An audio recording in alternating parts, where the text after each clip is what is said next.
By Mark Savage, BBC Music reporter. Image copyright AFP. Image caption. George Michael likened his contract with Sony Music to professional slavery. George Michael regretted suing his record label in the 1990s, a new documentary reveals. The star took Sony to court in 1992, claiming he had little control over his work, with the company treating him as no more than a piece of software. He eventually lost the case, which put his career on hold for 5 years. "It dented the armor in his career in America," said Michael's friend and former manager, David Austin, who produced the new Channel 4 documentary.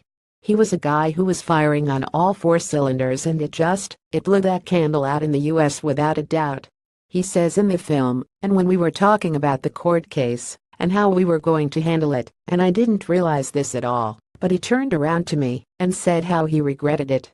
Image caption. The court case cost George Michael millions of pounds. The Sony trial coincided with a devastating period in Michael's personal life, during which his partner Anselmo Filippo discovered he was HIV positive and, later, died of an AIDS-related brain hemorrhage. In the documentary, which Michael was working on 48 hours before his death last Christmas, the star reveals he never fully recovered from Filippo's death. He describes the Brazilian designer as his savior, who helped him feel comfortable about his sexuality. "It's very hard to be proud of your own sexuality when it hasn't brought you any joy," he says. "Once it's associated with joy and love, it's easy to be proud of who you are."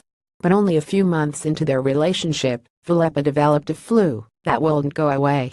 He was advised to take a test and was diagnosed with AIDS over Christmas 1991. "I was absolutely devastated to find out he had a terminal illness, just devastated," Michael says in the documentary, which he co-directed. Image caption. Fans left tributes at George Michael's home after his death last year. That same year, Michael's friend Freddie Mercury, the lead singer of Queen, died of an AIDS-related illness. Within months, Michael found himself singing at a tribute concert while facing his own lover's mortality. "I went out there knowing I had to honor Freddie Mercury and I had to pray for Anselmo," recalls Michael in the documentary. "I just wanted to die inside. I was so overwhelmed by singing the songs of this man I had worshipped as a child, who had passed away in the same manner my first living partner was going to experience. The performance most welcomed in my career was sung to my lover who was dying." Michael later wrote the song Jesus to a Child as a tribute to his former lover. "He still, 23 years later, brings a tear to my eye," the star says in the documentary.